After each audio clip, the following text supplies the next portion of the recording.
Good evening, everyone, and welcome to Spiritually Speaking with Lily White and Rich Barconi and our special live guest.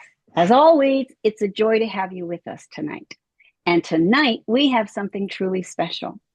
Many of us have heard stories about signs from loved ones after they leave the world.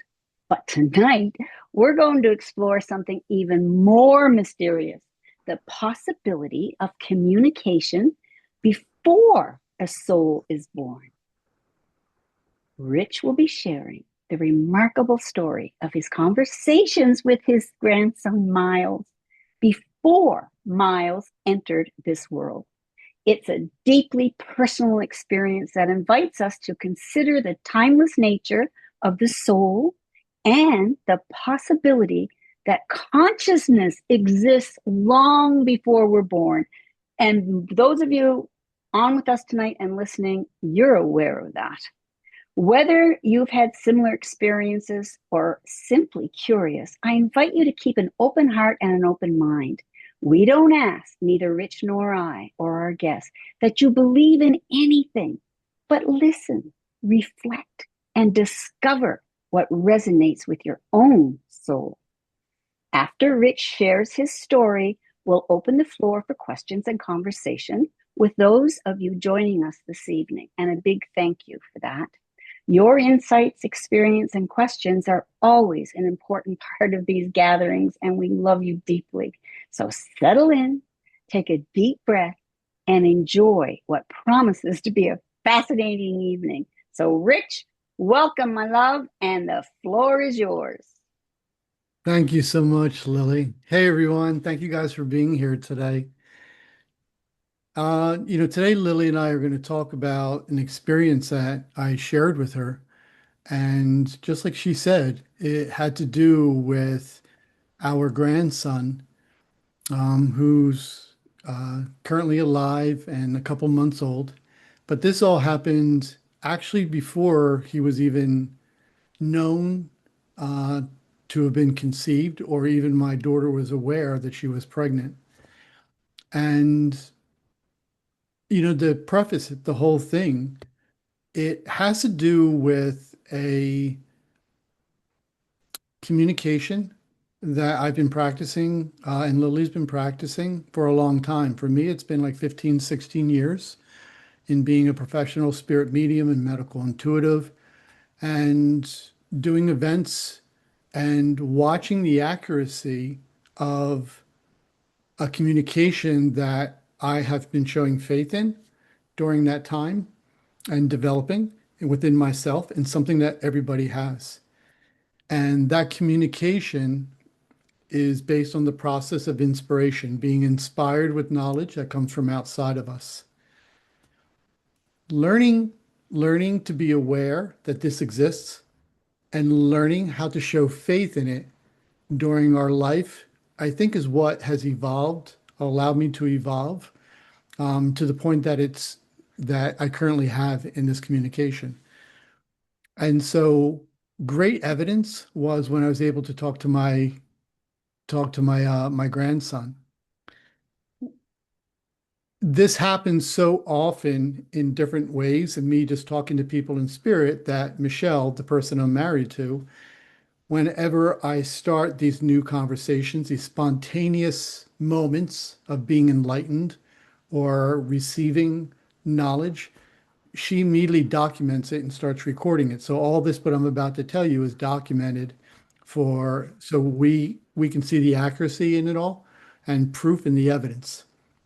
The information that he shared with me had to do with the future. So that was one of the things that I wanted to point out before we started, that there's a physical um, there's a physical intelligence or thinking that can't see the future. But when you learn to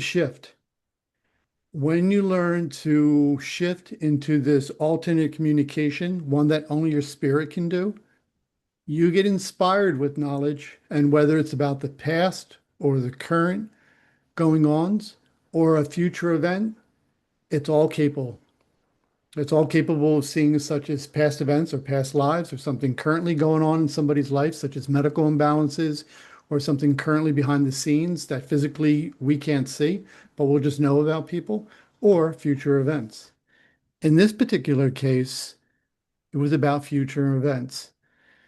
And it started off in two different ways. One, it was a conversation that I could sense and I became engrossed in, overwhelmed with, and Michelle would just recorded it and he would share information.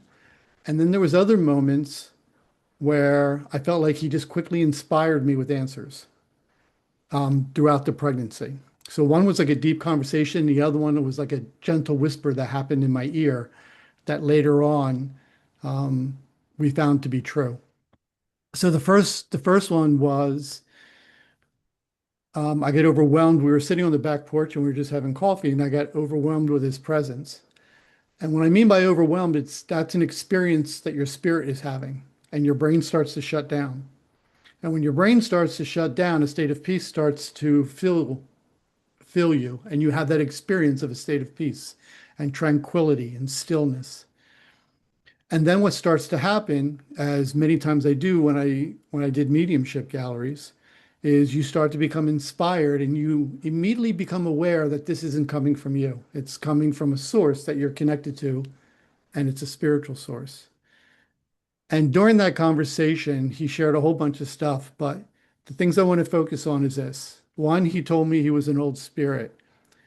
Now, this is at a time where my daughter didn't even know she was pregnant yet. So she didn't even find out she missed her period yet. She didn't take a test, but currently he was alive and he was going to come into her body. And so there is no thinking. It's just spirit to spirit. There is no body yet formed that's capable of, the thinking process. So here's him saying, I'm about to come into this body. Now that was important to me because he was saying as if like he was chosen or there was a path that is currently going to happen. Now that's important because he's saying that no matter what, I'm going to be born. Now that's key. And you have to learn to interpret these moments. And so when you learn to interpret them, you're more accurate in the story that it's trying to tell you.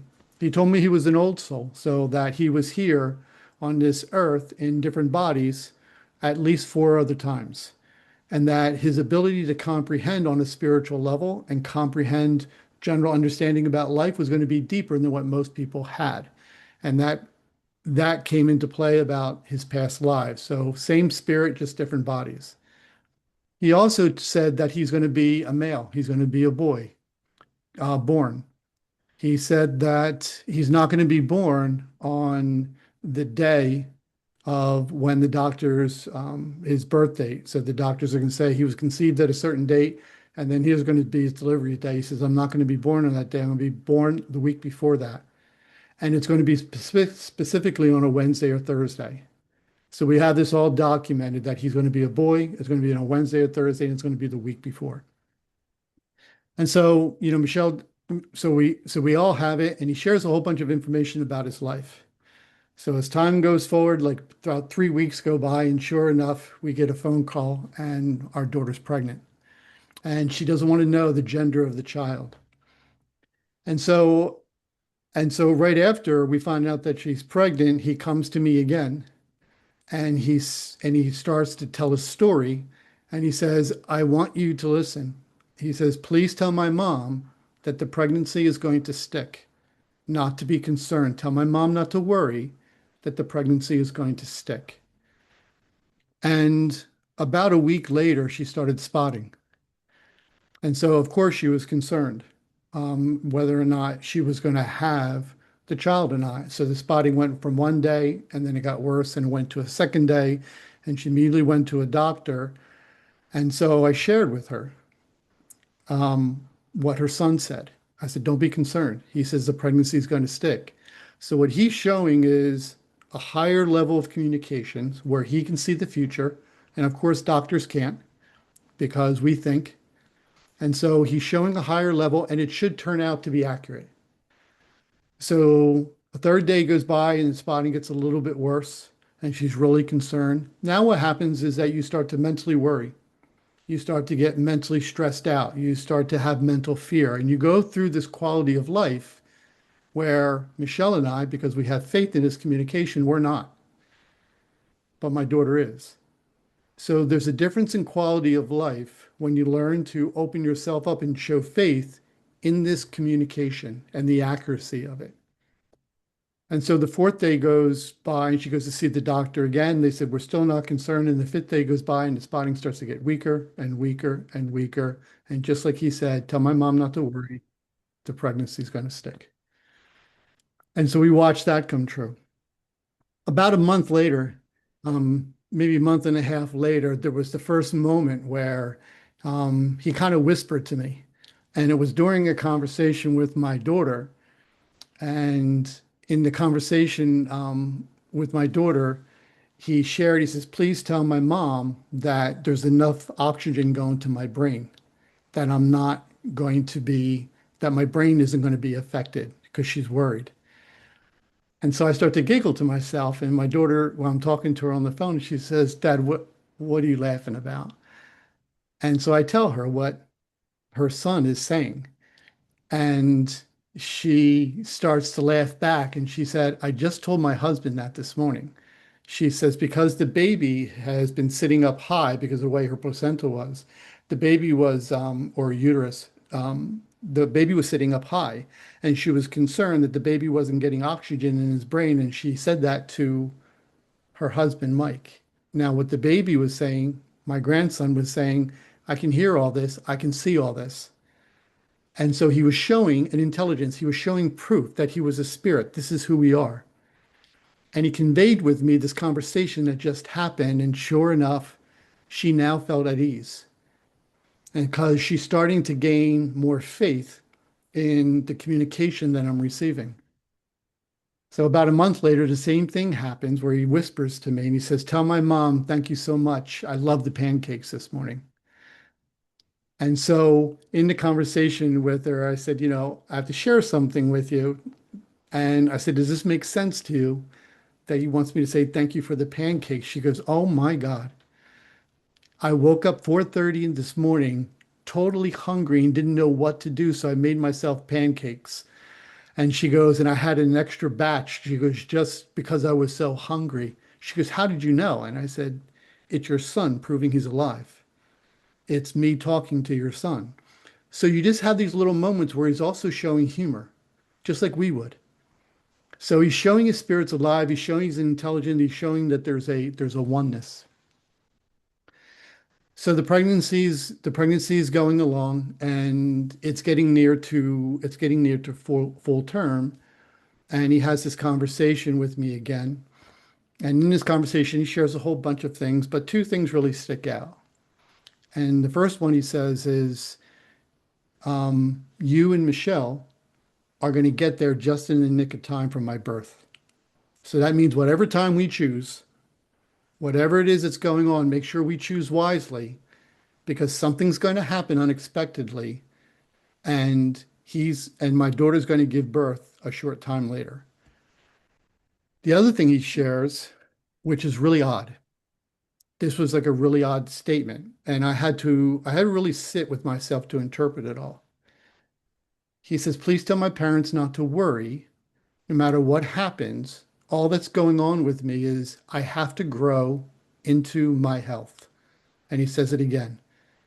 Please know everything is fine. I'm just going to grow into my health. So, in my interpretation, with Michelle's help, it meant to me that he was saying that there's going to be some perception or viewpoint that he's not going to have good health and the doctors are going to be concerned about him. And that his parents, because of the doctor's concern, are going to find something that's not right with him or they think that's not right. And he might be going through a series of times where there might be some kind of heightened fear or concern for his health. And here's him saying, I'm fine no matter what they say, if my interpretation's right. I just have to grow a little bit more and my health is going to be fine. It always was. So as she's getting close close to term, it's about 2 weeks before, and they find out that he's breech and they can't turn him back over. And so they tried to make a schedule and they can't turn him back over to go head down. So they say, okay, we're not going to let you go full term. We're going to give you a cesarean and it's going to be on a Thursday. And it was scheduled for 1 week before his due date, just like he said. He said a Wednesday or Thursday. Now, just prior to this, we find out that he's also going to be a boy. So my daughter announced it at the baby shower. So that was the first thing he said. I'm going to be a male. I'm going to be a boy. And she announced it about a month before. And then he also said a week before my due date, and it's going to be on a Wednesday or Thursday. And he kept on showing me 2 days, Wednesday, Thursday. So now it's a week before, scheduled the cesarean. So we decide we're going to drive down and we're going to get there because the Thursday is a cesarean. So we're going to get there Tuesday. So we drive down Tuesday night, we get there. And if you remember, the other thing he said is that you're going to get here just in time. So we get there on Tuesday night and we call our daughter up saying we're at the Airbnb and it's like around 6:30 at night. And around 8 o'clock, we get a phone call and she says, my water just broke and I'm about to deliver my child, just like he said. And so they go to the hospital, she gets admitted, and not Thursday. They don't have enough time for the cesarean, but she does a cesarean on Wednesday early morning. So that was the Wednesday, Thursday that he said. And he was trying to show me the difference between the two. One was the scheduled due date, the delivery date, and the other one is when he was going to be absolutely delivered. So he's born. Everything is going great. He's born Wednesday early morning. It's Thursday. They're looking at him. All of a sudden they said, oh, they walk into the room, the doctors, and say, we're a little concerned. He's got probably a heart problem. And he's got this vein that's dilated and oxygen isn't going through his body the way it should. So we have to do a heart operation in order to enlarge this artery. We've seen it many, many times before. And so we're just going to wait. We're going to take him away from you. We're going to put him in a NICU. We're going to hook him up and he's going to be on heart monitors. And now all along, he's been telling me, Rich, me, I'm going to be fine. I'm healthy. I just have to grow into my health. Tell my mom and dad I'm fine. So Friday comes along and the doctors are coming in again like every 6 hours and they're just giving them an update. And they're saying, we saw a shadow here, we saw a shadow here, this isn't working right, that's not working right. So you're going to be here to at least next week and we're going to monitor him. If it keeps on going in this direction, he's going to need heart surgery and we're going to schedule it for next week. So now my daughter, her husband are freaking out. And Michelle's looking at me, and my daughter's even looking at me. I said, he's fine. And she goes, but all the doctors, and I said, it doesn't matter because I have done this communication enough where I show faith in it now. People think that's a different way of getting answers. All you're doing when you think whatever's inside of your brain, you're just duplicating it. You're just taking whatever's in there, even if it's wrong. Not that they're wrong, but whatever information you have, you're duplicating it. This is enlightened information. This is information they can see about the future that includes your spirit. So, so Friday was a tough day for my daughter and her husband. And Michelle and I keep on talking privately, going, he's fine. And so Michelle says, well, when do you think he's going to be home? I said, he's telling me Saturday night, maybe Sunday, but Saturday night. And that's the next day, you know. And so we go in there Saturday and we visit him. And they're stressed out and he's been in the NICU and all of a sudden the doctors come in and it's time to give him an update and they look at my daughter and her husband and they said, do you want to hear the good news or the good news? And so my daughter says the good news and he says, your son is completely fine and he can go home tonight. She goes, everything that we thought it wasn't going to be and he's absolutely fine. So they bundled him up, just like he always told me. I just have to grow into my health. And that's exactly what they said. He just needed some time to get a little bit stronger. He just needed some time to get a little bit healthier. And everything we thought was a problem, he's starting to grow out of it. It's the coolest thing in the world. And so they've been taking him home. And ever since that, everything's been going great. So his name is Miles. So that's my Miles story. Rich, thank you. It's so rich, as you know. First of all, I want to congratulate you on becoming a grandpa.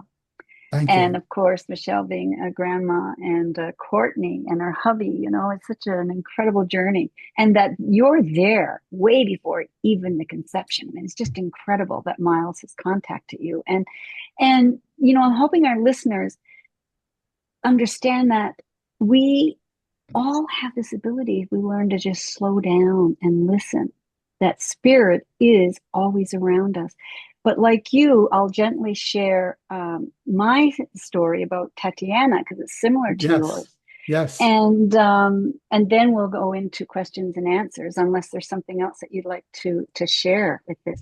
But most of you know this story that are here tonight. And Tatiana is now 15 years old. But in 2001, her grandfather, John, my hubby, it was his first UN mission with the RCMP. He was in Kosovo at the time. And I'm sitting in my home in Orleans at the time. I had an extra bedroom that did not an office, but a place to meditate and have an altar, etc. So I would go in there every morning and do my prayer work, and I would journal all. And this is documented also because I used to journal like crazy in those years. And one morning, I hear this little voice saying, "I'm going to be the go-between you and John while he's away." I'm like, what? Whoa, okay. Anytime I had a message that I wanted to give to John, I knew I could go into meditation, give it to her, and I knew it was a she. I knew it was a fairy, right? And she would bring it to him, and I would never have anything to worry about. One day in 2003, John's on another mission, and I'm in Spain with Tatiana's mother at the time. And I say to Amanda, "Oh God, I just got a hit from Tatiana." I had named her Tatiana, or she had told me her name was Tatiana. Tatiana, I have a message for your father from Tatiana. I have to go down to the coffee shop. She went as white as a sheet. "Mom, where'd you get that name from?" "Oh, she told me her name in meditation." "Do you know that if I ever have a child, I always thought I'd like to call her Tatiana?" So I went, whoa. So what was fascinating is in all those years, she kept going, talking with me and John and being the go-between, always around me from 2001 till 2011. And I knew, now it's not that I knew, I'm sure she would have told me, and I can't remember that part, but that was John's last mission when she was born. And sure enough, she was born that May. And his last mission, I think, was he came home a few months later. So this, you don't, in my book that I'm in the process of writing, you can't make this shit up. You can't, and and I don't want to speak for you, Rich, but I'm certainly no more special than anybody else listening to us tonight or in this room. The difference is that I paid attention and I pray intention so that I'm open to whatever spirit is guiding me towards. And for us, we're so blessed. And I hope that some of our listeners have this experience, and some of us that are with us tonight, especially this grandchildren coming in, because I cannot wait to witness Miles and you as grandfather and grandson together, because what Tat and I have together is extraordinary. We're one person. I mean, this kid she contacts me almost every day. "How are you doing? Is everything okay?" She calls me Fairy Lily, you know. And Tatiana, of course, in Russian, they're from Poland. Her father's from Poland originally. Um, Tatiana means Queen of the Fairies in Russian. So it's just so beautifully orchestrated how the universe plays its tune. We just have to listen to the rhythm. Yes. Huh? That's a great Listen. story. Thank you for sharing that.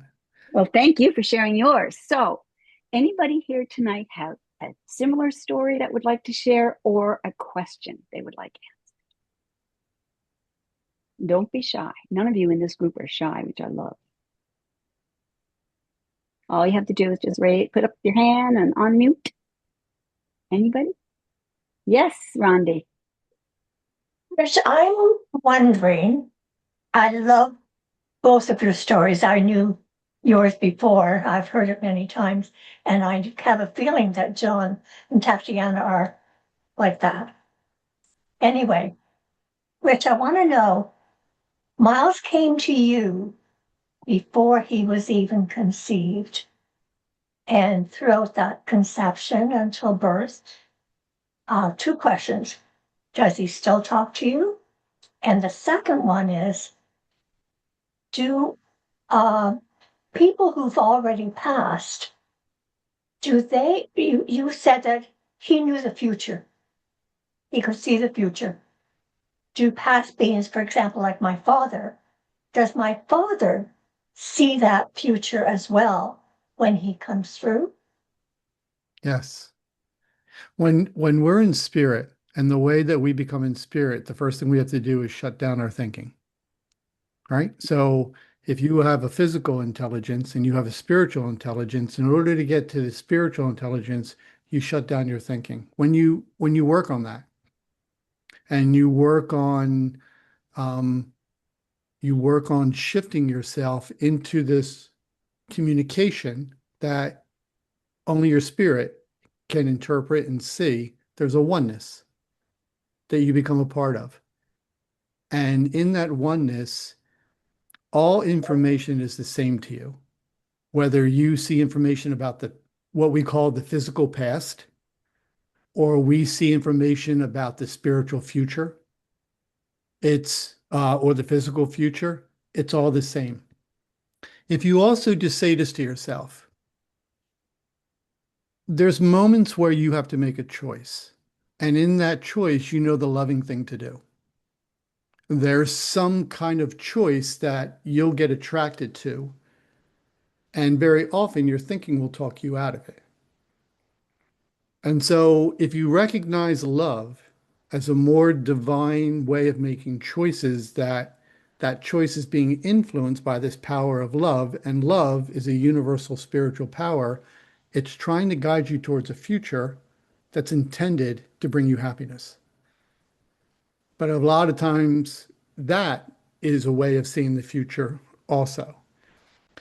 Also, too, before you speak, if you use love as a source of wisdom, before the words come out of your mouth, you know the right way to speak, how to deliver your words, how to say them, make sure it doesn't violate somebody's free will.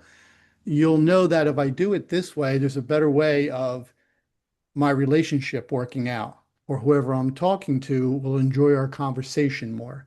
That's also a way of seeing the future. You can determine that this is a better outcome that's about to take place. But if we yell or scream or we get critical of people or we violate their free will, you can also see that the outcome of that choice isn't going to work out. There'll be a lack of harmony. So there's different ways of seeing the future. He was actually predicting because he was in spirit form. He could see all things past, present, and also future. And anybody who's in spirit can say the same, can do the same exact thing. It's part of how they exist. It's part of what's available to you because there's a state of oneness. Because my father, when he comes through, um, frequently we are talking about my mother, who was Yes. the love of his life, and you know, he did everything together. Um, he tells me to take care of my mother, and he only speaks in French to me. He never speaks in English. French is his mother tongue. It was my first tongue. Um, and it's always prends soin de ta mère, which is take care of your mother. But when she was seriously ill a few years ago and her blood pressure crashed, she wasn't well. The doctor called us all in, and she may have gone that night. he told me that night that I stayed with her that her room was not ready. And so I took that as a truth to be, because my father was a true man, and I relaxed in my vigil with her. And the next morning, when my mom awoke and she was feeling much better, her blood pressure had kept going up throughout the night. We got talking, and she'd asked me to pray with her. And then she said to me, Dad came in my dream last night, told me my room's not ready. Coolest thing. And I'm just like, oh my God. So I shared with my mother that he told me the same thing. And she said, well, then it's true. It's not ready. So, um, and now what he's been telling me this year is that her room is ready, but she's not. So that's why I was asking the question, do past beings, because you said your grandson, as being the spirit before he came on earth, knew the future. Then I believe now that past beings also see our future. Yes. Would that be a correct assumption? Yes. And also, Rondi, you can see the future because you're a spirit. As long as you practice shifting yourself into that communication, and the process is quieting your thinking and waiting for a state of peace to come over you, that's the switch. That inner experience of peace is the switch. And then when you go deeper into a state of quietness and a state of stillness, at some point you'll become aware of your Father in spirit. There's an awareness. That's a gift only your spirit has. You'll become spiritually aware. It's almost like a handshake. When you can say, I can sense, or I can see, or you might use the word to even feel, I can feel his presence. That's the handshake. When you received that information from him, he was telling you about the future, and he was also telling you what he's going to tell his wife and your mom. He communicated that to her. Yeah. That's mediumship. You did mediumship. Oh, Yes, you talked to a person in spirit. That's medium. That's all I ever did. It's stuff that our brain doesn't tell us we do all the time. Your brain will never tell you, Rhonda, you just did mediumship. You talked to someone in spirit and you validated it. You proved it to be true, that information. And you did it through your mom. That's just showing you your spirit and you were talking to your father. You validated it. And so he also said, now I'm going to go talk to my wife. And that's mediumship that she picked up. Sometimes it occurs during a dream. And why it occurs in your dreams when you're sleeping is because your brain is shut down. But you can do it awake too. It's just something, it's who we are. So well, go you, yes. he's been talking to me since the second day after his death. Yes. And when you talk to him, does he seem like he's in pain to you or does it seem like he's happy? Oh, he's happy. The picture I have of him is when he's in his like late 30s, and he's actually fishing on a lake on the Yes. canoe that I used to go fishing with him. Yes. He's showing you a story about how he's living on the other side, and he's just Yep, telling you the truth like it's beautiful over here. He's at yep, peace and he's doing the things that he enjoyed in life and at a absolutely. pace that he enjoys. Yes, that's Yeah, happiness. Yes. So there people miss the fact that they're trying to tell you how they're living when they show you that's a vision that you had. There's a difference between mental illusions and spiritual visions. Your visions will tell you a story that is rooted to love. In a loving way, he was telling you a story about how he's currently living in life.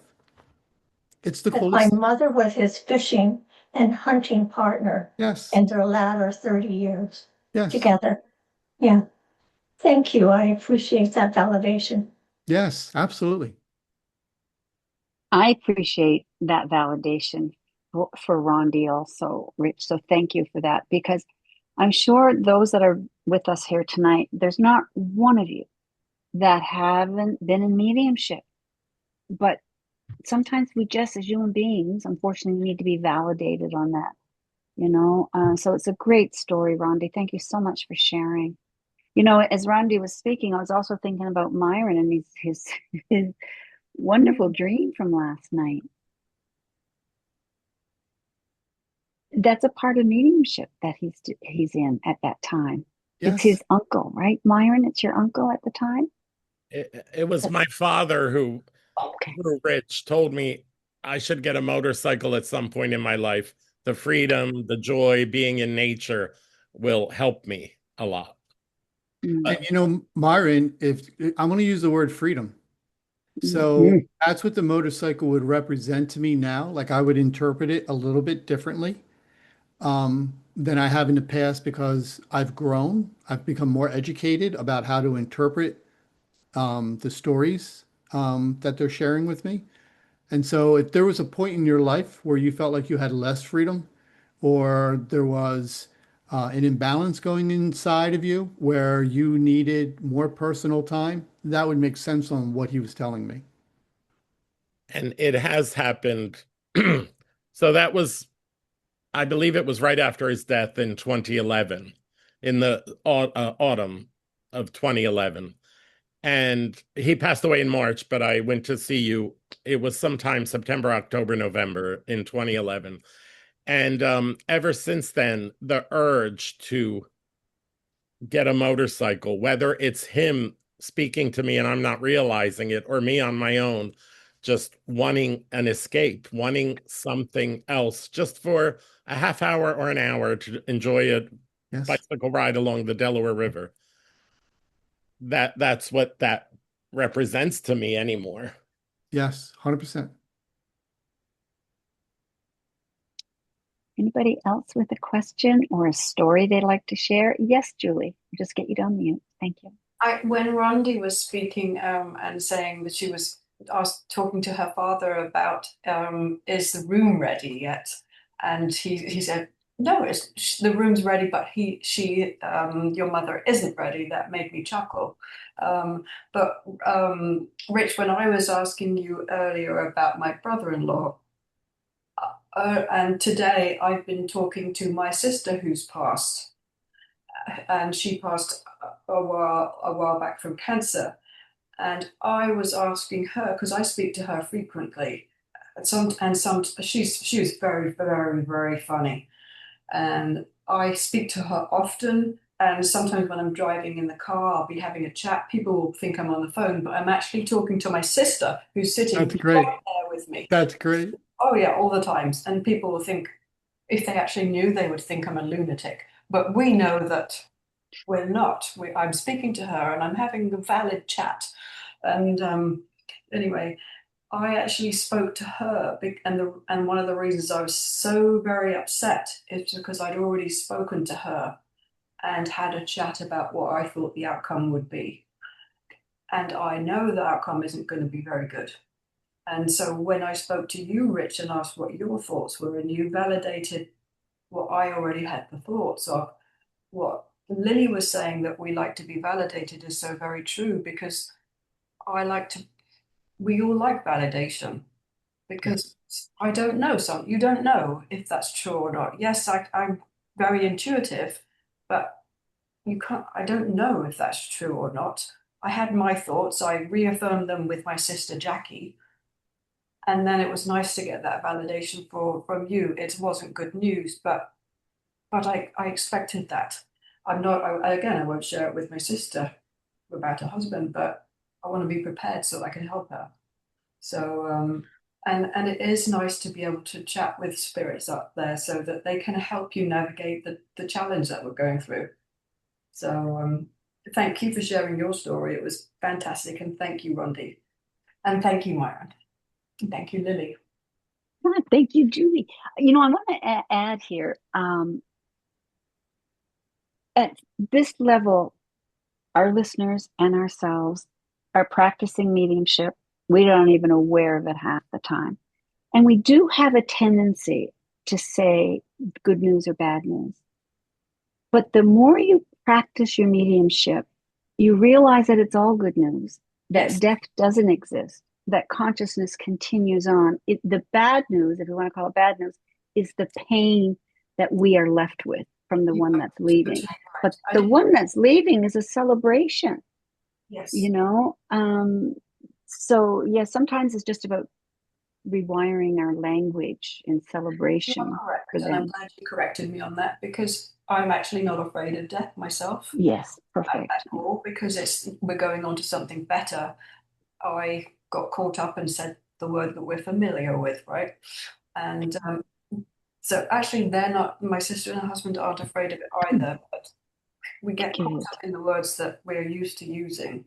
Um, but I'm so glad you corrected me on that, Lily. Thank you. Yeah, sorry, honey. And it wasn't really a That's good. correction. It was just sort, like an observation of, Good. So as glad. Rich would say, what is universal truth?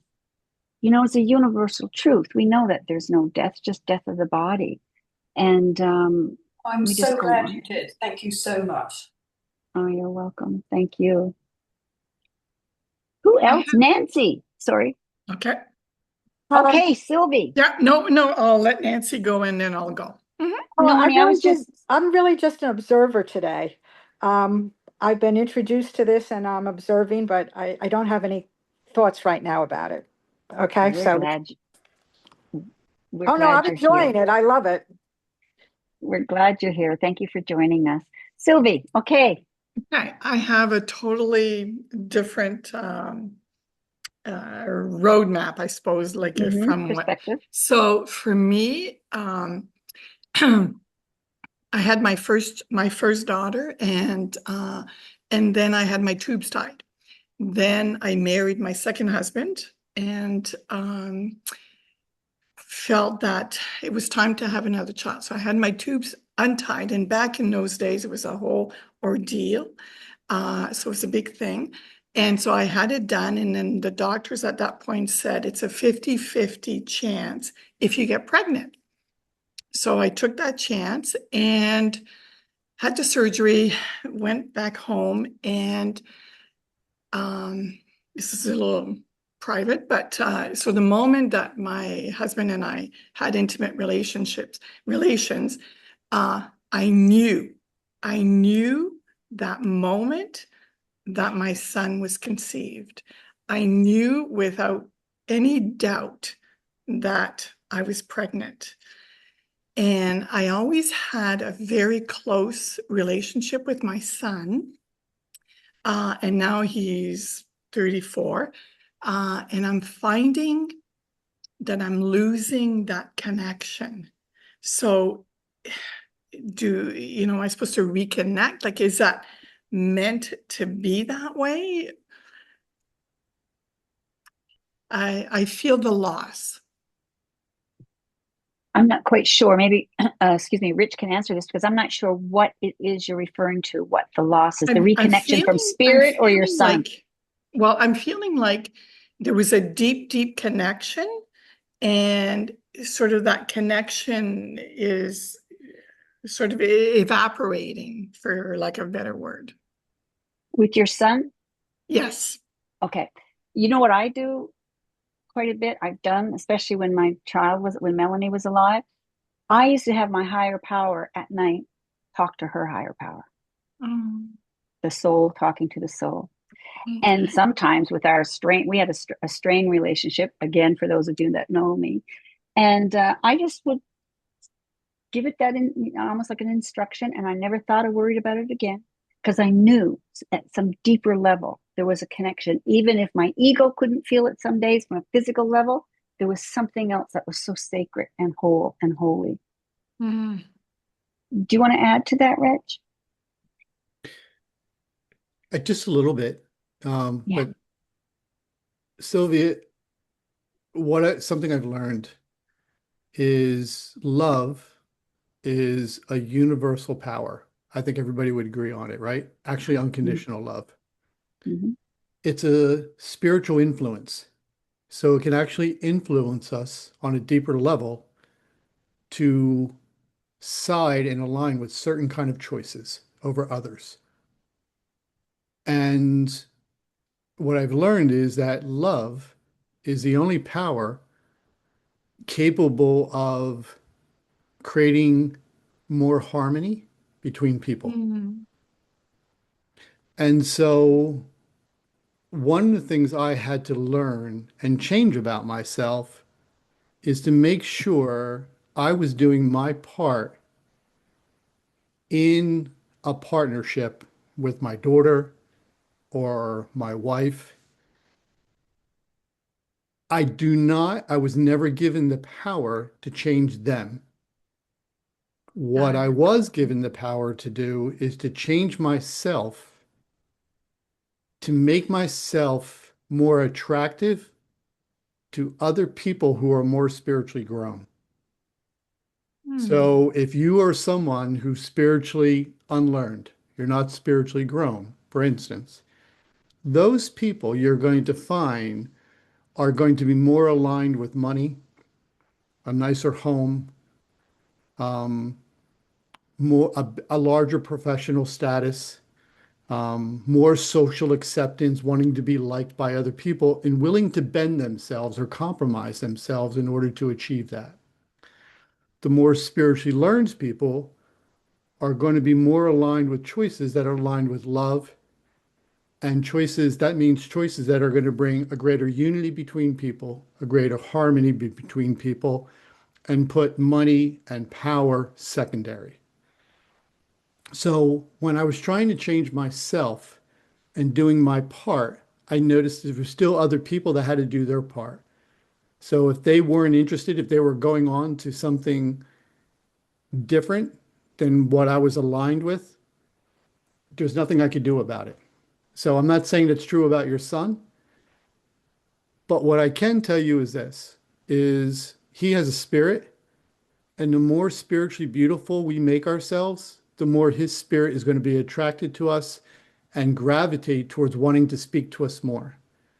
The more our choices create these more happier and positive outcomes, and we see greater success in our life from our choices, we're showing a wisdom. And when we show a wisdom in life and our life is progressing, other people gravitate towards that and they have more opportunities, are drawn to ask us more often about what we're doing in life, how are we growing ourselves. They're inquisitive.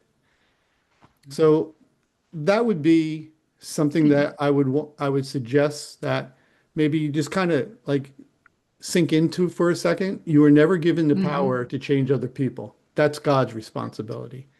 That's a Yes. higher power's responsibility. That higher power that created us all in a spiritually equal way said, I'm not giving you the power to change one another. Only I have that power. So stop pretending you have that power. So in order to align myself with properly with love, the first thing I learned to do is not violate somebody's free will. I stopped telling people what to do. I stopped being controlling in life. I stopped pushing myself to give them answers before they asked me for the answers themselves or before they asked me for help. There was a bunch of tweaks I did to myself. And when I did that, I found myself more attractive to my daughter.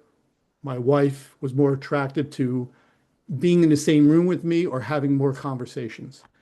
So just something to consider. Thank you. Yeah, absolutely. Yep, makes sense. Thank you. Outstanding. Outstanding. Thank you, Rich. And Sylvia, I hope you don't mind. I'm going to add something here.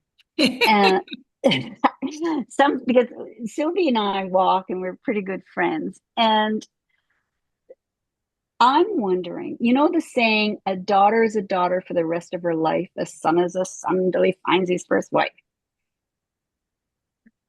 I'm wondering if some of that is happening. You know, your son is getting married soon, and you're feeling that disconnection. I mean, the love is always going to be there, but I didn't have boys, I only had girls. And so I can't relate to that, you know, but I'm wondering if that's some of what is happening. It's the grieving that, oh my God, my baby's going to have another wife, another woman in his life. You know, it may be that, but it's something to think about. We'll talk about when we walk again. Got it. Thank you, Lil. Thank you. You're welcome. Anybody else have a question or want to add anything with what people have been saying? And James, I want to welcome you for the first time. We're really happy to have you here tonight. And Rhonda, honey, I'll get right back to you. Thank you. You're welcome. Thank you for being here. Yes, Rhonda, you had your hand up. I just want to add, Sylvie, I am the mother of 2 sons. Ah, And there we let go. me tell you, it's very different. My sister has 2 daughters and a son, and it's different. And remember that there can only be one important woman in a man's life. That doesn't mean that you are second at all. It just means that he has to honor his woman first. Okay? Because there can't be two. And the minute I started to honor that aspect with my son, it changed how I saw him and the changes in our relationship. And I honored the fact that he was honoring his wife, just the way I wanted my husband to honor me as well. And I love my mother-in-law, but you know what? I was glad to be number one in my husband's life. Put it That into totally perspective. makes sense. It's not that he doesn't love you anymore. Okay? No, thank you, Rhonda. I appreciate that. And truly, I am blessed. His future wife is a sweetheart, and she's very inclusive of me and very respectful. So, yes, yeah, it's just a different mindset. It's just there was a deeper connection previously that, Oh, yeah. right? Oh, yeah. So, Yep. so Yep. thank you for that. Yeah. I You can appreciate call me anytime. I just might do that. Thank you. Sorry, but Julie, before I go to you, Rondi, thank you so much for that. And again, the validation for Sylvie. And Sylvie, I really am grateful that you brought this up because I'm sure that there are listeners that will be listening to this podcast that can relate to this, you know, at such a level. So thank you. Julie, you had your hand up. I was merely going to say I've got 2 of each. My eldest is a boy of 28. I thought you were describing him. He doesn't even have a partner. And yes, he was like my IVF baby. So, you know, brilliant, glued to me.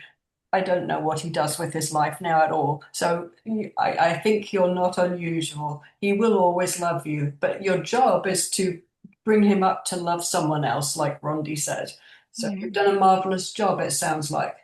So Thank you. it Thank sounds you for like that. you've done it perfect. Thank you. Anybody else have thoughts about what we're talking about? Experiences? Pat, is your hand going up there? Yes. Just get you to unmute. Thanks. You're muted again, my love, by accident there. Let me see if I can unmute you. Am I okay now? No. Yes. I'm okay? Okay. Mhm.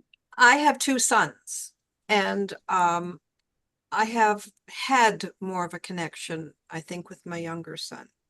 I can tell you specifically a instance. We were all sitting around the dinner table, and all of a sudden, this song came into my head, and it was very, very loud and very, very disturbing. So I basically put down my knife and fork and I said, "Who is thinking of this song right now because you are annoying me?" And everybody just kind of sat there. I said, come on, come on. So my son Steven said, "It's me." I said, "Would you please stop it?" So he said, okay. Picked up my knife and fork, and it happened again. So I know exactly some people you are in sync with, and there have been times with him that has happened. But now that he is married and has his own family, as has been said, he's living his own life. I'm very, very blessed that they are all doing very, very well. They're leading their own lives, and you know, I'm not jealous. Sometimes I feel a little bit, you know, I've seen them once since I got back from Florida, and I don't know when I'm going to see them. Again, the youngest grandson is turning 15 tomorrow, and I don't know when I'm going to see him. So, it's mail the card and send the Interact amount of money to them. But so I know what you mean, and I don't think you should feel bad about that, because there will be times, like I know, for instance, when my first grandson was born, and I got to be the first one to go into the room after the baby was born. And my daughter-in-law suffers from white coat syndrome, and she was not doing very well at all. So I just walked up to her, and I put my hand on her arm and sent a calming message to her, and she looked at me and she said, "Thank you." So things do happen, and we don't always know when they're going to happen, and it can be a pleasure to everyone. So I just want to share that with you. Thank you, Pat. Thank you. I'm feeling that there's going to be people that are listening to this are going to say, so how did this topic go there?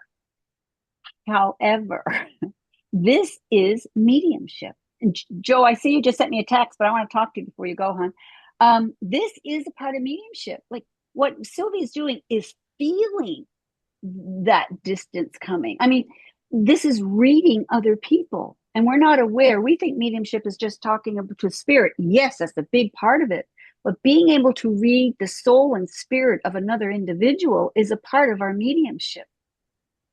It's again, as Rich would say, it's a universal truth. So those that are listening, that's why this part of the conversation has come in, because we are the ones as moms and then the dads, those souls choose us before they come in. Again, that's mediumship. They're coming through us. So Joe, I know you have to leave early. I let everybody in. Don't beat me up. I let everybody in that said. So I was good. Yeah, okay. But Joe, you know what I'm wondering before you go? You have such wonderful stories about your wife and again, your own mediumship. Is there anything you'd like to share before you do go this evening? I can share one quick story. 5 years ago, I bought an iPad, and I was supposed to replace the one I had, and I never got around to replace it. Because I wanted to teach and I had used a regular laptop. And so Sharon had been bugging me that my one daughter in Wall needed the iPad for the kids.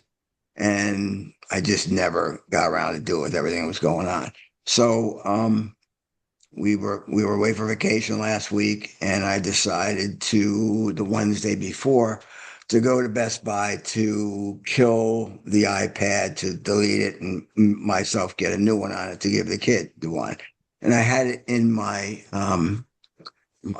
schedule that I was going to be at Best Buy from 1:40 to 2:40.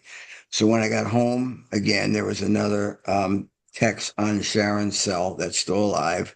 That was my cell number that we don't know how it gets there. And the timestamp was 2:40, was the time that I was supposed to end up at Best Buy doing what I should have done probably a couple of years ago. So I thought that was the message or mediumship, however you want to look at it, that she said, yeah, it's about time to get off your ass and do it. I saw that you did it. So I thought that was a cool story, and it was stamped. I mean, of all times it was stamped 2:40, which was in my phone, my ending time. I was there later than that, but that was what was in there. So I thought that was a cool story that she stuck around watching. It absolutely is, Joe. And that's why I asked you, because I love when you share with me your stories, especially how Sharon comes in through the phone. I mean, you have more than one, and I just think it's so There's beautiful. about 18 of them now, really. Yeah. It's crazy. It's insane. And what you're teaching your granddaughter also, we discussed this on one other episode. I mean, how you're teaching your granddaughter to attune to that mediumship is brilliant. I mean, we're here to serve humanity, and there's no better way than passing this knowledge down to our grandchildren. I show that one, the one that I favor. We shouldn't be saying it, but the one I favor, I show her all the time and tell her that's how. And again, it got Rich's guidance to tell her that's how I come through the home. So the same thing with you. So no, it's all cool. Oh, That's all cool. you're the one that's cool, Joe. You're the one that's Uh, cool. Yeah, Thank Sharon's you the one so. that's cool for coming through, so that's good. Yeah, yeah. She's here all the time with you, isn't she? Beautiful, Yep. All gorgeous. right. Thank you. Go ahead. Go at the heat now. Okay. You guys have a good rest of the day. Take Okay, care, my love. Thank you Joe. so much for joining us, and thanks for See letting you people later, in the Rich. door. No problem. I let everybody in. You did. Great job. Love All you. right. See you later. Take care, Rich. Take care, my friend. That's my Thank lead. you for introducing us, Rich, to Joe. Just wonderful human being. Rondi, you have your hand up. Yes, Rich, so I have a question to follow on what's going on with you and Miles.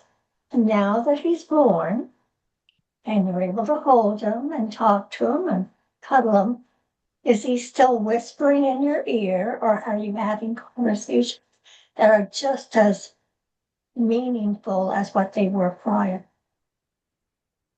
It's a great question. And Mm. the answer is no. The communication stopped. The the presence when either I see his face or I'm holding him, his presence is that of an old friend. Like he and I have known each other for a long time. Just like if you met someone and you said, I know we just met, but I feel like that we were brothers and sisters from a previous lifetime. Like there's a synchronicity, there's a unity there. On a spiritual level, that's what I sensed when I first picked him up. Like you and I have a connection that I can sense right now in this moment, but I don't talk to him the way I used to. And I'm not quite sure why. There's something there. And it could be because he's in a physical body now, where he's got a thinking brain. His brain is still forming, but there's something there. It reminds me of this. There's been a lot of children documented who talked about a past life and they've given details going, I used to be this person. Here's my brother's name. Here's my sister's name. This is where, I mean, details that were documented and later proven of kids that were 4, 5, 6, 7, 8. At some point, it starts to go away. Like their, if their brain, as it gets older, starts to take over and have an influence on what they spiritually know is true. And so it could be something like that. Since he's been in his physical body, the communication that on a spiritual level, maybe he needs to get a little bit older for me to start to communicating with him again. It's the first time I've done this, so I'll keep you updated. But Okay. yeah, that's something I've experienced so far. Yeah, my sense, my awareness of his spirit is a strong one. Like him and I are very, very close, but I don't get I don't get the messages or the conversation the way I did prior to him being born. Yeah, I That will find it change. interesting. Yeah. Yeah. It will be interesting going forward that you will know when she's pregnant again. Yes. Yes. And Wow. if that happens, that's a good point. But I want to answer also, Rondi, if I can, Rich, as they get older, it does change because Tatiana, as you know, still at 15 years of age, calls me Fairy Lily. I mean, there's nothing as beautiful. Fairy Lily, where are you? But, when we're together and people have commented on it, sometimes we look at each other for the longest time, just right into each other's eyes. And the moment, it doesn't even matter if the room is full. There's just her and I, and we are communicating at some other level that there's no name for it. And I have 5 grandchildren, as you know, and I love them all. And some of you that will hear my talk next week, I'm talking about my identity as a mother and the decision I had to make because I'm a grandmother. So you know how much I love them. But Tatiana, when we hug, there's no word to explain what that energy is. You're going to experience that as he gets older. I don't have it with the other children. I love them all equally, but that soul connection that her and I have, Yeah, that's special. And I hope that you experience that with Miles. Yeah. You just sit there and stare at each other and you're talking to one another. It doesn't Yes. matter. She was about 3. I'd say she was about 3. I mean, we spent a lot of time with her, and I hope you're able to spend a lot of time with Miles. But she was about 3 when that connection came back from when she was born, before she was born. Sorry. Lily, it's interesting with Michelle, right? The Hmm. woman that I'm married to, she's grown in spirit a lot, right, through the years. And probably, and like listening to me all the time, but on her own, she's grown in a lot. Over the past year, what we've noticed is her ability to be inspired is occurring more often, and the information she's getting inspired with is happening to me at the same time. So we'll turn to each other and we'll go to speak, and we're speaking about the same exact thing. That's happening more often now. And so it Beautiful. shows you that the oneness that I refer to, that there's a lot of times it's based on the needs of our spirit, the information we receive. Not the wants of our thinking, not our mental wants, but the needs of our spirit in order to grow, to evolve, to become more enlightened, to see how we're all created equal. And as she grows, that part of her, as she evolves, the information that we need to know isn't just coming to me, it's now coming to her, but it's not something that's coming to her. She's picking up on it because she's growing spiritually. So we're both picking up on this channel of information that's flowing outwardly. And if one of you guys, because you're spiritually grown, was with us, you would get the same information. And then it's all synchronized together and we're speaking it at the same time. It's really cool watching, learning this process, self-discovering this process of how to evolve ourselves and that we're capable of it all. And we're just so spiritually unlearned about ourselves. We're not taught about it. But, seeing the evidence of it all is really cool. James, what do you have to Beautiful. offer? James has got something to offer. Beautifully said, Rich. Thank you. No, I was just listening to the conversation and in agreement with what you were saying. So, What do you agree and what do you not agree with? well, I guess I've sort of been becoming more aware when people who I knew in life are around me, people who have passed. I'm sort of able to identify what you might call a spiritual fingerprint or so. Um, yeah, so I can recognize when my aunt's around or when a family member's around, and yeah, it's just something I'm growing into and learning to just sort of relax and listen to it and trust it a bit more. So, And are you picking up on any conversations? Are you having a conversation or you're just picking up on their presence? well, I'll give an example. I had my friend Juan was visiting, and I had lived in Mexico as an exchange student. And what you do on Mother's Day is you go out and serenade all the mothers. And one of the songs you sing is called Las Mañanitas. At any rate, on Juan's birthday in the morning, I wake up and I can hear a voice telling me I need to go downstairs and sing this song to Juan. And I'm thinking, that's not a birthday song because it was Juan's birthday that morning. I'm thinking it's a totally different song. It doesn't really fit for the occasion. So I was reluctant to come down singing this song at full volume. At any rate, I came down humming the melody, and Juan instantaneously said, "That's my song. That's the song we play on my birthday." That's the first thing Larry would do is put this song on, play it as loud as he could, and we would dance around singing Las Mañanitas. And I was thinking, well, that's what I was told to do. I was supposed to come down and sing it in your face, but I was a little reluctant because, I didn't want to look like a crazy person singing a Mother's Day song to you on your birthday. So there's an example. You know, can I elaborate a little bit? Sure. Not that you're not aware of this, but this is for all people.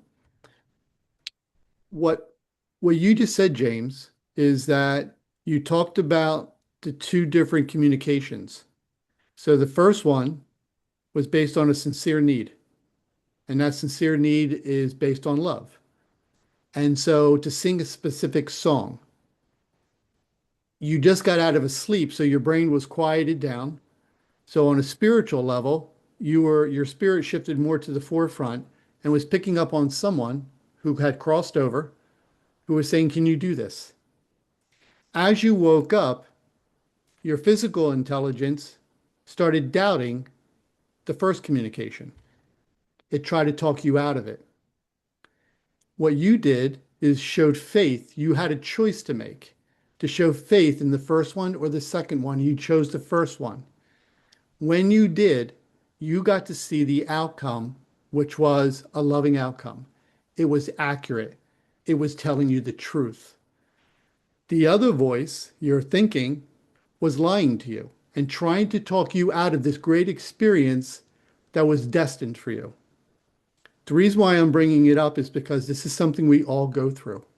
We have a choice to make in those moments. So don't let your physical brain, because its job, it was created to cast a doubt on what you first know to be true. And if you listen to it, you prevent yourself from all those beautiful moments that are trying to occur in your life. Make sense? It's a great insight. And to be quite frank, it was a 5 minute back and forth. You know, I'm Yes. I'm being told, look it up on YouTube, get it right, come down loud. And I'm thinking, I don't know, I'm not really that guy. I'm sort of a shy person and still getting to know my friend, and I don't want to come down singing this, you know. So at any rate, that's exactly applicable. Thank you. Outstanding, outstanding, James. Great. Thank you so much for sharing that story. That was insightful. That was great. It was very insightful, James. And what I would like to add, if I may, is that you just gave everybody that's listening and to us the key to mediumship. You said two words: relax and trust. And that's the key. So thank you, oh brilliant one. I'm so happy you're here tonight. Anybody else? Juan. Is it Juan? Yes. Nice to meet you. Juan, yes, Thank you nice for to meet you as well. Thank you for having me. I wanted to speak up because I'm the friend Juan that James is talking about. And so I wanted to maybe add to the story. So my partner, my husband of 20 years, Larry, had passed away middle of last year, and it was our tradition. It was a tradition for him to play that song for me on my birthday in the morning, and he would actually blast it on YouTube. Just first thing in the morning. He was very proud. It was something that my mom did for me as a kid. He knew that, so he wanted to carry on that tradition when we got together. And so I found this experience interesting because I was actually in the living room, in James's living room, when I was visiting him, and I was actually playing the song on my phone on my YouTube app because I was still trying to, in some way, uphold the tradition that I had with my sweet Larry that had passed away the year before. And so it was just interesting that in that same moment, James came down the stairs, and then that's when everything unfolded. And it was kind of it was an interesting experience, and us kind of sharing our respective stories. And I kind of filled him in on more of the details behind it. And we felt more connected with each other, and also with obviously Larry and our loved ones who were orchestrating this situation, which it was obviously we took it with a lot of love, and it was very special. So I just wanted to add to what James shared because I wanted to give my side of the story as well, just because it all kind of interconnects beautifully. You know, mediumship in action. it's so cool, Lily, that, when James and Juan's here, and here's James, who's spiritually grown, Larry, who's in spirit, is taking a moment when his brain is quiet to communicate with him and say, in a nutshell, if you interpret it right, is saying, "Can you do this for me?" And that's mediumship. Like Lily was saying, you're actually talking to someone in spirit who's guiding you to do a loving gesture that he's been doing for years to Juan, and he's using you. And by you showing faith in that, you're able to fulfill something that Larry's telling you to do because physically he can't do it. But he's trying to show Juan that I'm alive. And even though you might not be picking up on me, I'm still going to communicate something that James is trying to fight not to do, but I'm winning over because of the power of love, and you showed faith in it. And I can still wish you a happy birthday the way I did when I was physically here. It's the coolest thing when you understand and you interpret it all correctly. It's the coolest thing. That's why I share with people, don't miss out on this amazing life because we're so unlearned about ourselves. Take an opportunity to take these experiences and properly interpret them and make sure you align yourself with showing faith in any kind of choice that's aligned with a loving gesture. That's the key. Yeah, great story, you guys. Write a book about that. That's great. I love that. Yes. And can you imagine being a fly on the wall in that house at that morning? You know, that the feel, that love, that presence would have been incredible. Thank you for sharing, is right, Rich. So we're going to close soon, but we still have time for those that haven't had a chance to share. Patricia, I don't want to put you on the spot, but you're more than welcome. If you have anything you'd like to share. And Constance, my love, is there anything you'd like to add? You're on mute. No, you're okay. Any other feelings coming up? You know what? I almost stepped out of alignment and said any more thoughts coming up. I always say to people, if I say I think, I'm making it up. If I say I feel, then I know it's coming from a place of love. Yeah. So Okay. there's a small story maybe for the future. We'll talk about it a little bit more, but when I was first starting all of this, I had a point where like I didn't understand any of it. So I had to show faith. And very often you're surrounded by people that are skeptical, and not because they're intentionally trying to be skeptical, just that's what we're taught. We're taught to use our thinking. And like James, you said, like you're just realizing that your thinking was created to challenge you in life so that you can make the right choice, and you have to prove it that I'm aligning with a sincere gesture of love, and you can't talk me out of that. And so when I was earlier on in years, my daughter was very young, say she was 7 or 8, and Michelle's father had passed away. And it was getting near her birthday. And I was communicating with him, or I thought I was communicating with him, because I was just learning all of this and I was showing faith in it all. And he said to my daughter, "What do you want for your birthday?" And what shockingly said, I want a pocket watch, but I don't want any pocket watch. I want an antique pocket watch. Michelle and I never heard her talk about a pocket watch. She never drew one. She never spoke about it. She never pointed to one. But she said, I want, and we were like, oh my God. And immediately he said, here's where I want you to do, Rich. And he told me a specific location. He told me a specific store, and this store I've never been to. I didn't even know it existed. I didn't even know if the location had this store. He said it was a jewelry store. It was going to be 4 stores in from a corner. On the corner was going to be an abandoned building. There's going to be a jewelry store 4 stores away. Inside of there, here's what a guy's going to look like. They're going to have only 3 pocket watches. One's going to be silver, and it's going to be this much money, and I want you to buy it for her, and I want you to give it to her from me as a gift. Anyway, there's a great story behind the whole thing, how it all turned out to be true. It was the coolest thing. Anyway, my point is this: what James did and what we all have these opportunities to do in life is to recognize when these opportunities come our way, that they hold some kind of spiritual understanding and meaning to enlighten us. That there's this communication that we're a part of that's based on love, that's meant to make us more aware that there's a higher quality of life waiting for us. So, yeah. But in the future, maybe we'll talk about that story, go in detail. For Yeah. sure. Thank you so much, Rich.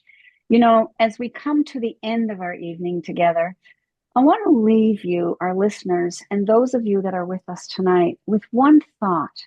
Both Rich and I would like for you to think about this.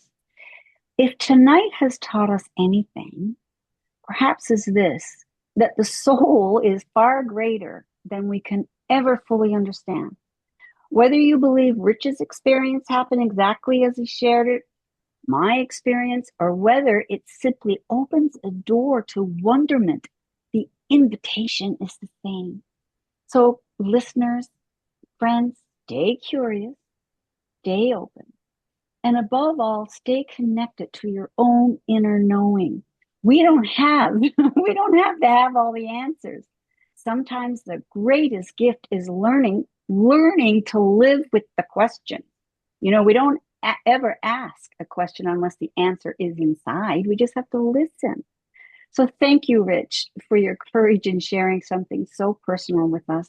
And thank you to each and every one of you for bringing your hearts, your questions, and the presence to this sacred circle. You are what makes this evening so meaningful. So until we meet again, remember, we'll meet next month. I'll send out the dates. And also remember, especially when it comes to mediumship, to be aware, but never be afraid. Bye for now. Namaste all.